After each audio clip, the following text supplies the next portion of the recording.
They're enemies. I do this. Last chance to look at me, actor. Each week we break down another Breaking Bad episode, in order. This week it's finally here, the Season 4 finale, Face Off. I've got 56 details you might not know. For example, the Face Off name was a joke from AMC executive Susan Goldberg. To her surprise and dismay, Vince loved it. This is the fourth and final episode to take place in just one day, a day that already had a lot going on in the previous episode. We start off right where we left off, with Walt recovering the bomb from Gus's abandoned car. When writing this episode, they weren't 100% sure AMC would approve another season, so one of this episode's goals was to give a satisfying ending to the series just in case that happened. Do you think they succeeded? For me, the biggest issue would be Hank never finding out, but I got hints that they might have thrown that in somehow if it turned out to indeed be the series finale. Magnets! Oh! What did you say to Gus? Because he's on to us. He's walking to his car, then suddenly he isn't. What, does he have some kind of sixth sense? Viewers are wondering the same thing. Did you just bring a pub into a hospital? You brought a meth lab to the airport. Was I supposed to leave it on his car? Where can we find Gus? Name me one place where I could surprise him. Because if you can't tell me, we are dead. I don't know.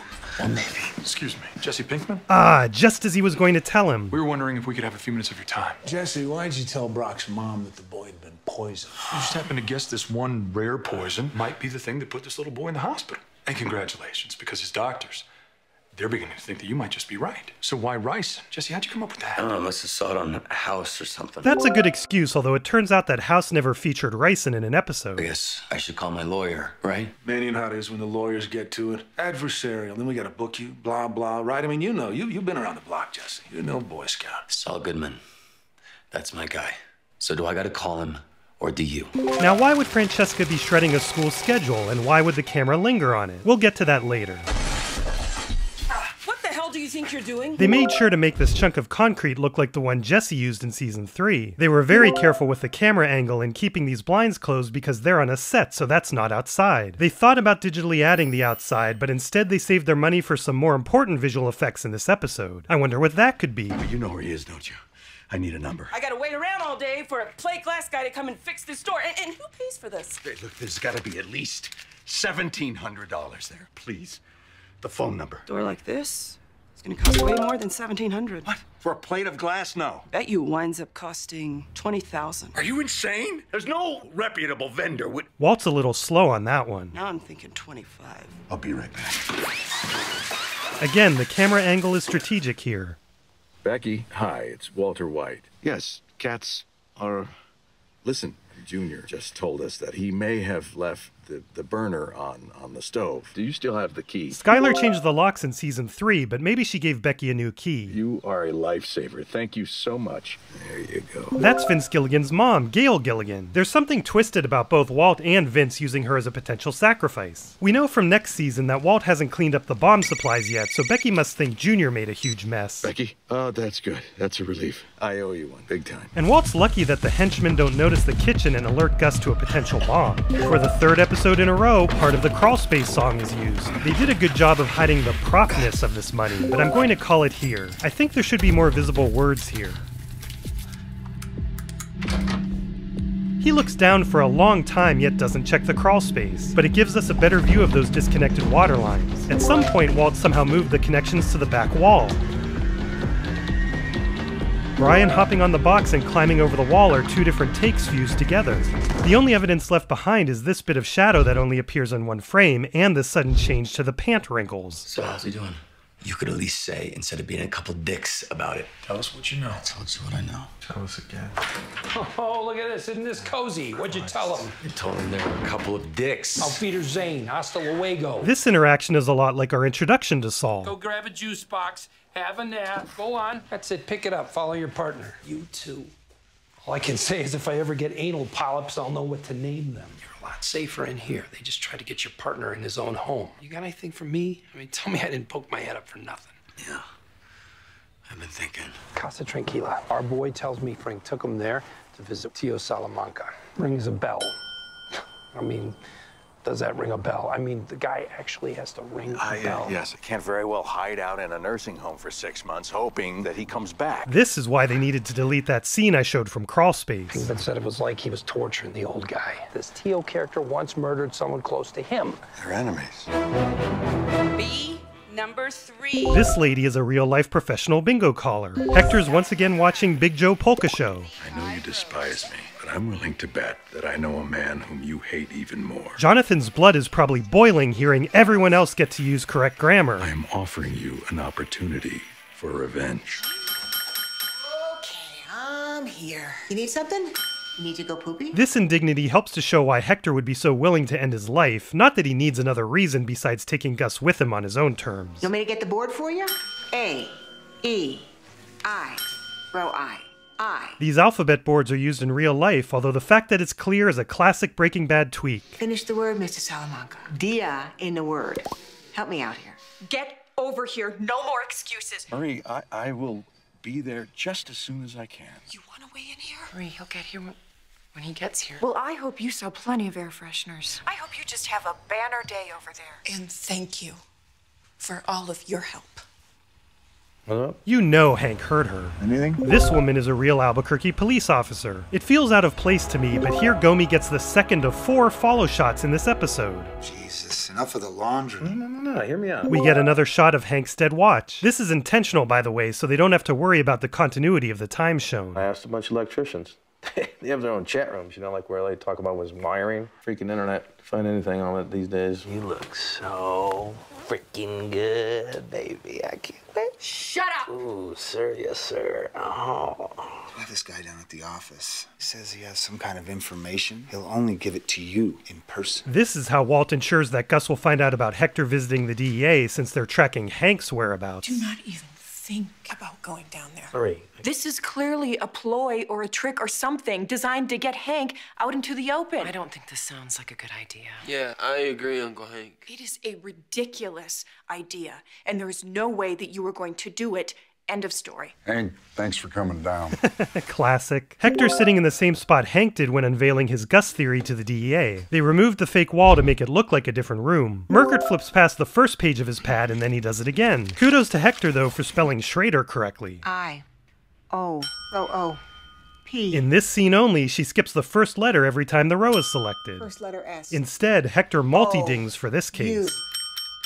Second letter U. I'm guessing they did this for pacing reasons, but they really should have always been doing this. Y. All right, that's enough. Yeah, thanks. I can spell. You got that out of your system now? Should we try this one more time? F. U. C. Without the final letter, that doesn't count toward the F-word quota. I am just so sorry. Look at his face. There's recurring character Harry Lippenstein. Yes, even he gets a first and last name. Sorry, group leader. And that's Vicky, a former body double for Skylar. Well, at least this time he didn't shit himself. Guess that's progress. I got eyes on the DEA. They just had a visitor, Hector Salamanca. Those are the cousins, and that's Tuco. They took this while they were filming Hermanos, since Mark Margolis was already in his younger makeup. You can see it's at Eladio's hacienda, but they found a way to incorporate another wheelchair into Hector's past. And there's Don Eladio's necklace to complete the shrine to lost loved ones. I wonder if Hector asked for it to be placed there. You just sit here and you think about how far that kind of behavior is going to get you. Any second thoughts? That's nice of him to check. Let's get to work. This is a nod to Hector's first appearance in Season 3, Episode 3. The bomb isn't there yet, so I guess Tyrus interrupted the procedure. This amazing woman is not acting. She had to be removed as an extra in the nursing home scene in Crawl Space because she wouldn't stop laughing, waving, and saying hi to the actors while they were filming. They found a perfect way to use her here. Walt must have gone back inside to attach the bomb before leaving. They filmed it this way not to be artistic, but rather because after they were done shooting, they realized they should make it clear Walt wasn't still hiding in the nursing home when Gus visits. So they had to film this behind the studios, and using this angle was the only way to sell the illusion of still being outside the nursing home. You're free to go. Why? Tox screen came back. No ricin poisoning. Surprised, huh? Oh, why should I be? Till we meet again. Jerk. This banner is strategically covering the Bernalillo County Courthouse sign because Jesse is meant to have been detained at the APD. Ezra, we're just checking on Brock. I'm heading back over. Hey, excuse me. We just picked up Pinkman. No witnesses. What about Hector? It's just him alone in his room. I'm on my way. Maybe it's better if I do this myself. I do this. Wrath is his downfall. Not just here, but also parading Jesse in front of Hector earlier. Gus wears clip-on ties at work, probably for safety, but he appears to prefer real ties outside of work given the tie straightening he'll do in a bit. One last failed check.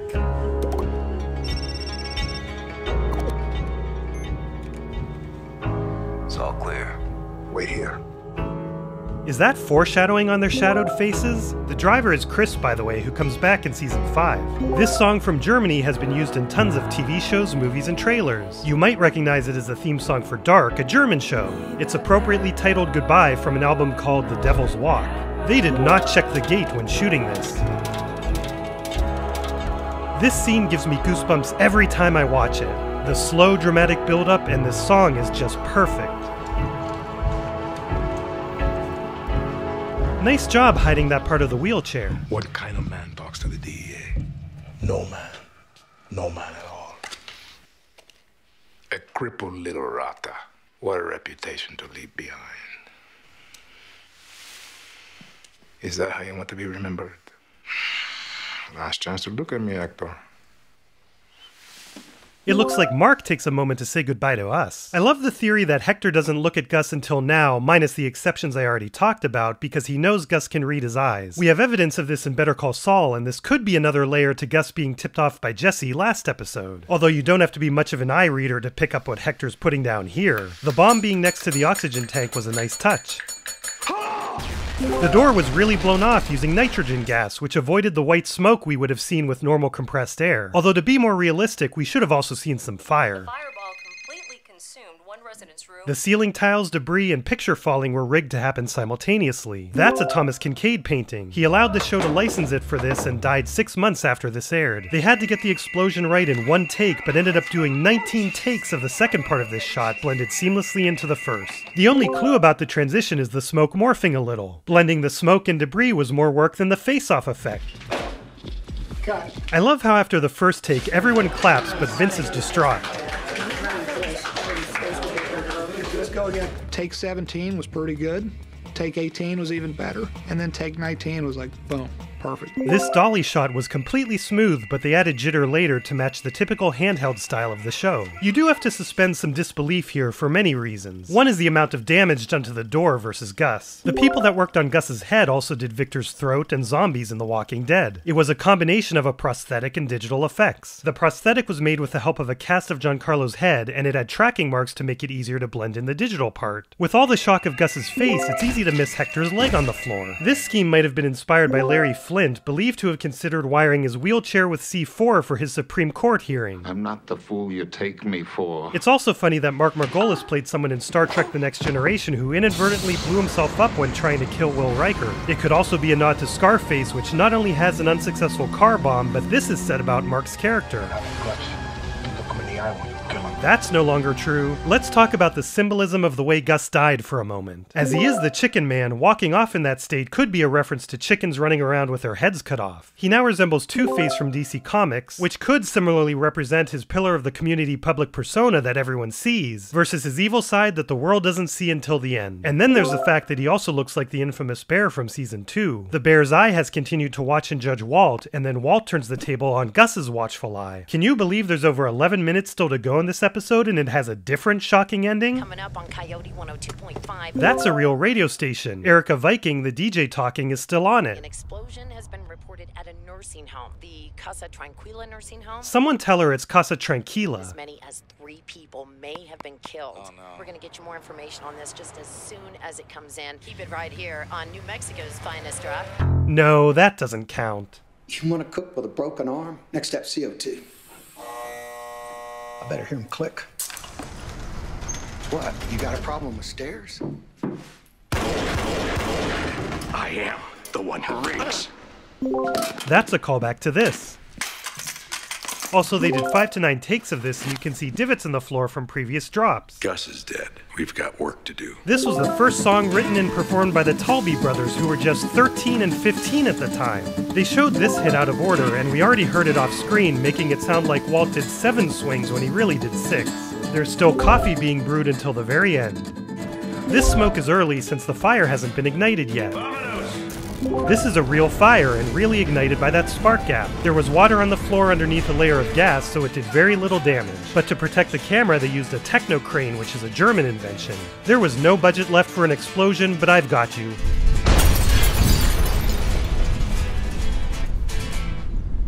This was filmed during massive wildfires that gave the sky this red quality. He's gonna pull through. It looked kind of touch and go for a while, but he's gonna make it.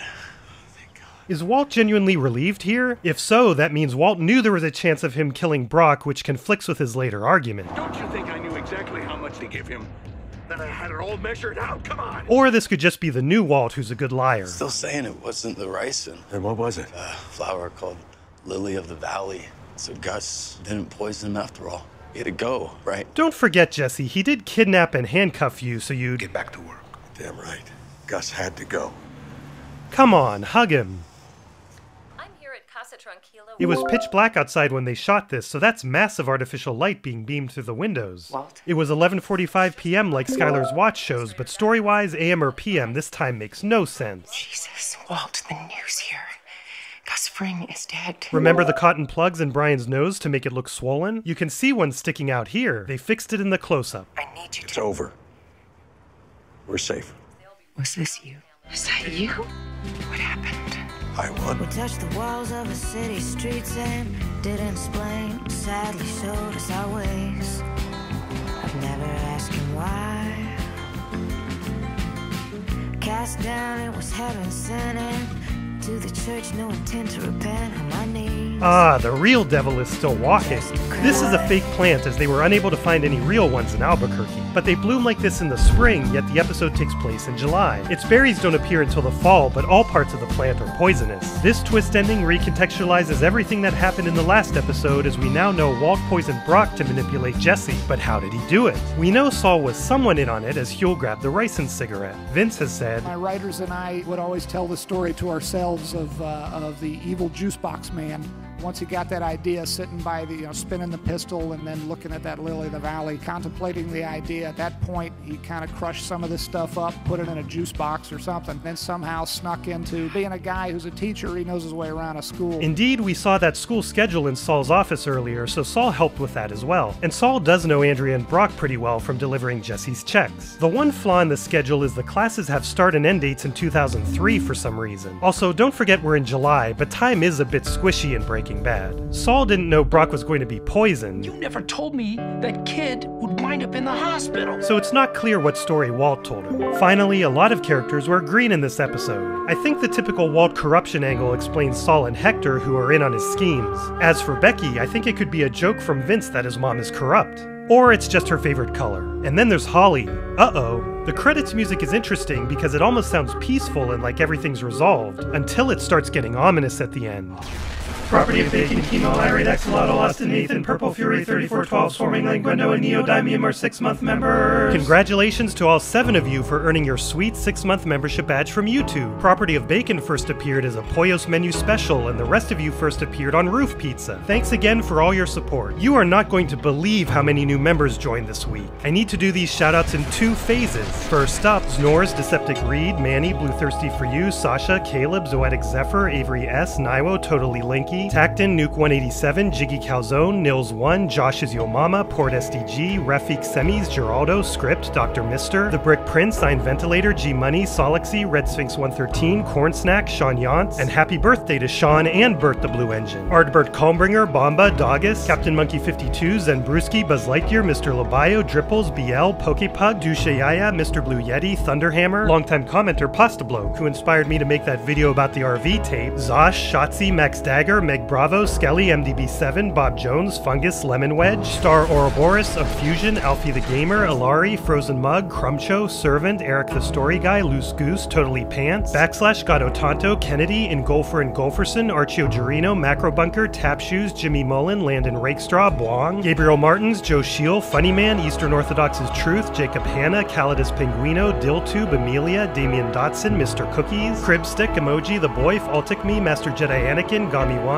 Dromnil, Nicholas VIP 121, Link D, Doc Banks, Herpaderp, Alex Bransby, Cody Asbury, Nicholas, Mega Beef Bowl, Ibrahim Conver, Slopsock, Idiotech, Richard O'Brien, CPS Sapien, Phil Malure, Hector Gonzalez, and CC Cat. This week, a record-smashing 103 new members joined. It took about 10 months for the first 100 members, and even that is super fast. We've got to be setting some kind of YouTube-wide record here. About 2% of subscribers are members. I am so completely overwhelmed by all the support you have shown. I think for most of you, this is the only only YouTube channel you've ever been a member of, and I'm beyond grateful. Extra shout out to Melody Huxtable, Kaido, Luigi Superfan, Sarkis, Dread Intuit, and Zana Sega. Members, now's the best time to use your Gus and Hector emoji. And I do have several more emoji slots to fill now, so keep your ideas coming. If you want to become a channel member, whether for the emoji, early video access, badges, shoutouts, or community posts, the link is in the description. Next week, we begin Season 5 and learn about the power of magnets. You look like one of those books they gave me in health where you turn a transparent page and you see inside the body. You need a transparent This thing. is what happens when you mess with dirty girls. Syphilis in its later stages.